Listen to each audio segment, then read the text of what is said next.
빌립보서 4장 말씀 함께 읽었습니다. 이 4장의 내용, 우리가 읽은 내용들을 따라 먼저 구별해 보면, 먼저 1절부터 9절에 이르는 내용은 이 성도들을 향한 사도의 계속된 권면이 소개가 됩니다.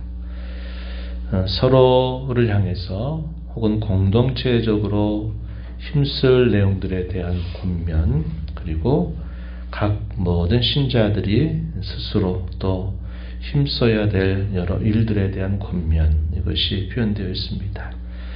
그리스도인들의 좋은 미덕이 될 만한 그런 내용들을 잘 소개하고 있고, 10절부터 20절 이런 내용은 좀 개인적인 성격이 강합니다. 빌립보 교회 성도들과 사도와의 관계 안에서 사도가 먼저는 이 빌립보 성도들이 자신의 이 선교 활동을 하는데, 전도 활동을 하는 데 있어서 여러 차례 후원을 해 준 것에 대한 고마움, 감사를 표현하고, 그들이 그렇게 한 일들에 대한 축복하는 사도의 내용들, 축복의 내용들이 소개가 됩니다. 그리고 그가 늘 하나님 앞에 갖는 늘 그의 중심, 그의 자세, 그가 모든 형편 속에서도 그 형편 속에 늘 자족하기를 배워 살고 있다고 하는 자신의 고백의 내용들이 그곳에 소개가 되고, 이제 마지막 인사말을 하면서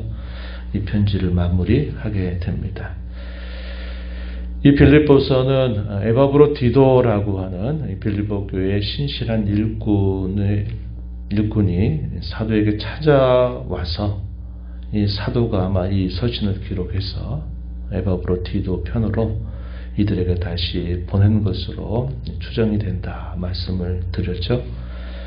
또 빌립보 교회는 사도가 감옥에 있다라는 소식을 듣고서는 또 이번에도 또 후원금 혹은 선교 헌금을 모아가지고 에바브로디도 편으로 사도의 여러 필요들을 또 돌보았다 하는 사실들을 우리가 확인할 수 있다 하는 것입니다. 이러한 내용들을 좀 살펴보도록 합니다. 먼저 빌립보 성도들을 향한 사도의 권면의 내용입니다. 그 권면은 어떠한 내용들을 주로 말하고 있느냐? 서로 교회를 이루고 있는 성도들 간에 서로 일치하고 연합을 이루고 서로 협력할 것을 그들에게 권면하는 내용들입니다. 또 서로를 향해서 어떠한 마음을 가지고 서로 교회를 이루어가야 되느냐에 대한 좋은 지침들 혹은 미덕들을 소개해주고 있습니다. 내용들을 한번 보시면, 먼저 이 빌립보 교회 성도들을 향하여 사도가 부르는 별칭이 소개가 됩니다. 1절 말씀에 보면 뭐라고 말합니까? 나의 사랑하고 사모하는 형제들, 내가 사랑하고 사모하는 형제들이다. 나의 기쁨이요 면류관이다. 이렇게 그들을 표현하고 있다는 사실입니다. 3절 또 가서 보시면 또 뭐라고 말합니까? 나와 멍에를 같이 한, 이런 4개 이렇게 표현되어 있죠. 사도와 함께 여러 일들을 같이 멍에를 지듯 감당한 자들이다. 또 3절에 보게 되면 생명책의 이름이 기록된 자다. 이렇게 또 말해서 사도가 이들을 향해서 생각하는 그의 애틋한 마음, 이것이 이 표현 속에 잘 표현되고, 사도의 마음이면서 사실 성도에 대한 하나의 고유한 표현들이 된다 하는 면에서 우리 모두에게도 해당되는 표현이다, 이렇게 여길 수 있다 하는 것입니다. 우리의 존귀함을 잘 표현해 주는 말이 되겠죠. 어떠한 권면을 주느냐? 2절에 보니까 같은 마음을 품어라, 이렇게 말합니다. 등장하는 두 사람이 있어요. 유오디아와 순두계라고 하는 인물입니다. 이들에 대해서는 자세한 안내가 있지 않아요. 그러나 이들을 대표적으로 삼아서 서로 주 안에서 같은 마음을 품어라. 이것은 이들뿐만 아니라 교회를 이루는 모든 성도들 간에 서로 힘써야 될 부분이다 하는 사실입니다. 빌립보서 2장에서 우리가 읽은 데서도 확인하죠. 같은 마음, 또 같은 생각을 품도록 해라. 이런 권면을 이미 앞에서 쓴 바가 있습니다. 저절로 되는 일이 아니다 그랬고, 사람 중심으로 이러한 일들이 이루어질 일도 아니다 하는 사실이죠. 사람들이 서로 좋은 사람들끼리 유의상종하듯 서로 통하는 사람들 중심으로 이렇게 서로 마음을 같이 하는 그런 정도로는 안 된다는 겁니다. 무엇보다도 낮아지신 그리스도, 예수 그리스도의 그 겸손한 마음을 본받는 일을 통해서 서로가 하나가 되고 뜻을 합하고 마음을 같이 해야 된다. 이것은 저절로 되는 일이 아니다 하는 사실을 우리가 함께 생각해 보았습니다. 여기서도 마찬가지죠. 같은 마음을 품는 일 그냥 되는 것 아니다 하는 사실이죠. 3절에 보면 도우라고 권면합니다. 복음에 함께 힘쓰던 저 여인들을 돕고, 또 글라멘드, 또 사도의 동역자들, 그들은 항상 돕는 자세를 가져라 하는 말입니다. 돕는 일이 곧 이 복음에 동참하는 일이 된다 하는 것이죠. 4절에 보면 기뻐하라고 권면합니다. 기쁨의 서신이다 부르는데, 이 기뻐하라고 하는 말이 빌립보서에서 아주 많이 반복이 됩니다. 사도는 감옥에 갇힌 자의 신세에 있고, 또 빌립보 교회는 그러한 사도를 염려하는 마음에 또 애틋한 마음을 품고 있는데, 그런 상황을 뛰어넘어서 기뻐할 것을 사도는 여러 차례 이 서신 속에서 강조해주고 있다는 겁니다.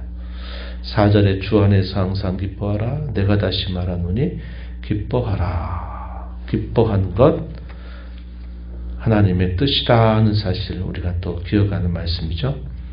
너희의 관용을 모든 사람들에게 알게 하라. 이렇게 또 권면합니다. 5절에 주께로부터 받은 그 사랑을 받는 자들로서 다른 사람을 향한 그 관용을 나타낼 것을 권면해 줍니다. 그 근거로서 소개하는 말씀, 주께서 가까우시다라고 말합니다. 이것은 주의 재림의 시간이 더 가까이 찾아온다 하는 말씀이기도 하면서 주님과의 관계에 있어서도 대단히 가까워야 된다 하는 사실들을 우리에게 가르쳐주는 표현이 될 겁니다. 주님을 가까이 하는 사람, 그런 사람, 당연히 모든 사람을 향하여 관용을 나타내면서 해야 된다, 이렇게 표현했습니다. 이것은 서로를 향해서 공동체적으로 서로를 대할 때마다 나타내야 될 좋은 권면 혹은 좋은 미덕들에 해당이 된다 한다면, 그 다음에 주어지는 말씀이 있죠.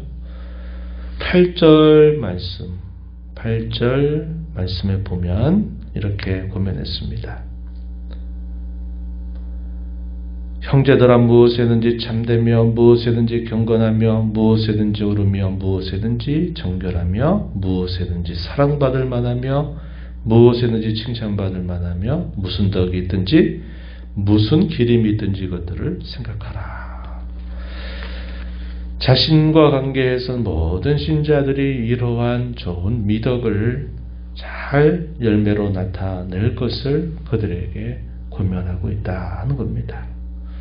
상황이 바뀌고 모든 것들이 변화무쌍한 그런 때를 날 살아가지만 그리스도인의 심성, 그들의 모습은 항상 어떤 상황 속에서도 이렇게 드러내는 일을 열매로 미덕으로 여기면서 늘 살도록 하라고 사도는 권면해 주고 있다 하는 겁니다. 참되고 경건하고 옳고 정결하고 사랑받고 칭찬받을 만하게 늘 그렇게 살아가도록 힘쓸 것을 권면합니다. 그러면서 중요한 그 방편을 두 가지로 소개해 주죠. 6절, 7절, 9절 말씀입니다. 우리 너무 잘하는 말씀이죠. 어떻게 함으로써, 늘 기도함으로써 그렇게 하도록 해라 하는 겁니다. 아무것도 염려하지 말고 모든 일에 기도와 감사로 하나님께 하리라. 그리하면 모든 지각에 뛰어난 하나님의 평강이 너희 마음과 생각을 지켜주실 것이다. 이렇게 말합니다. 염려하고 근심하는 일들, 걱정하는 일들이 따라오게 되면 우리에게는 앞서서 이런 권면하는 미덕들을 이루어 가기가 대단히 어려운 겁니다. 그래서 늘 그런 염려와 또 근심과 걱정이 몰려올 때마다 우리가 하나님 앞에 기도를 드리는 일들을 결코 쉬어서는 안 된다. 이렇게 말합니다. 하나님의 평강이 마음과 생각을 지키신다. 이 지키신다라는 말은 인도해 주신다. 이 말입니다. 어떻게 해야 되지? 이렇게 해야 될까? 저렇게 해야 될까? 염려하고 근심하고 걱정할 때 우리가 하나님 앞에 이 모든 일들을 감사함으로 아뢰게 될 때 하나님은 우리의 마음과 생각을 인도해 주신다 하는 겁니다. 우리가 가야 할 그 걸음을 하나님께서 친히 인도해 주신다. 그분의 평강이 우리를 인도해 주실 것이다 라고 말하는 겁니다. 하나님께서 우리에게 주시는 평강이 바로 그와 같은 성격이죠. 상황과 기분에 따라서 조건에 따라서 바뀌는 게 아니라 그런 모든 것들을 뛰어넘게 하는 그런 평강이죠. 예수님께서 십자가를 지시는 그 마지막 한 주간의 마가 다락방에서 내가 너희에게 평안을 준다. 내가 주는 평안은 세상에 주는 평안과 같지 않는다 라고 말씀하시면서 그들에게 평강을 주겠다 말씀하시고 주님을 배반해서 다 주의 곁을 떠나 주님을 뵐 낯이 없는 제자들이 모여있는 그곳에 부활하신 주님이 친히 찾아오셔서 뭐라고 말씀하십니까? 너희에게 평강이 있을지어다. 이렇게 말씀하시면서 그 평강을 그들에게 전하셨던 주님을 우리가 떠올려 볼 수 있는 것입니다. 그리고 이어서 9절 말씀에서는 무엇을 고민하느냐? 배우고 받고 듣고 본 바를 행하라 이렇게 말합니다. 그러면 평강의 하나님께서 너희와 함께 계실 것이다 이렇게 말하죠. 배우고 받고 듣고 본 바, 이게 뭘 말합니까? 하나님으로부터 주어진 말씀, 사도를 통해서 배운 복음의 말씀들을 표현하는 것이죠. 그 받은 말씀을 따라서 그렇게 행하라는 거죠. 사도가 보여준 그 본을 잘 보면서 그 본을 따르라 이렇게 말하는 겁니다. 그래서 이런 좋은 미덕을 이루어가는 두 가지 중요한 방편이 곧 하나님 앞에 늘 기도하는 일에 있다. 또 받은 그 말씀들을 늘 기억하고 그 말씀을 따라서 행하는 것에 있다 하는 사실을 가르쳐 주는 겁니다. 곧 기도와 말씀, 또 그 말씀에 순종함으로써 이러한 좋은 미덕들을 잘 이루어 가도록 권면해 주고 있는 것입니다. 이어서 사도는 개인적인 감사를 그들에게 표현했어요. 사도가 어려움을 당할 때마다 동참했던 일에 대하여 기억하면서 참 고맙다, 감사하다 하는 말을 전하고 있습니다. 14절에 사도의 괴로움에 동참했다 이런 표현이 있죠. 이런저런 형편 속에서 끊어졌던 그 후원이 에바브로 디도 편으로 다시 자신에게 전달된 것에 대하여 고마움과 감사를 표현했습니다.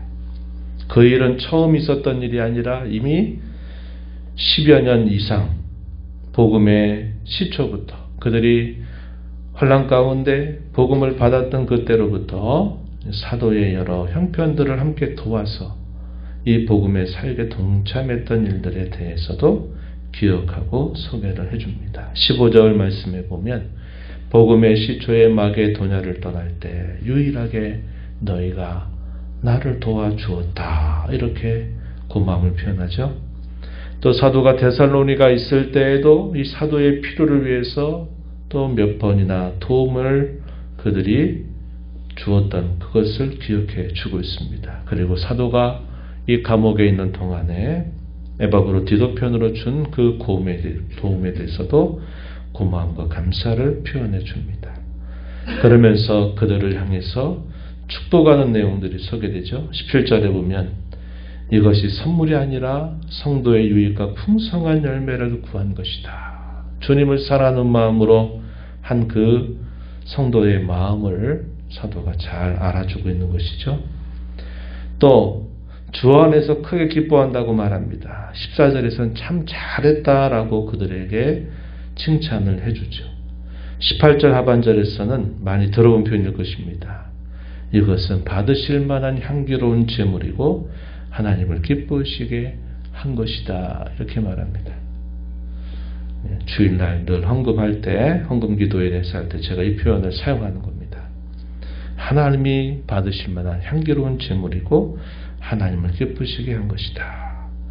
그들을 향한 축복 19절에 보니까 나의 하나님이 그리스도 예수 안에서 영광 가운데 그 풍성한 대로 너희의 모든 쓸 것을 채우시리라. 이것은 그러한 아낌없이 주님을 사랑하는 마음으로 드린 그 모든 후원금에 대하여 주께서 풍성한 대로 너희의 쓸 것을 채워 주시기를 내가 축복한다. 이렇게 전달하고 있다 하는 것입니다.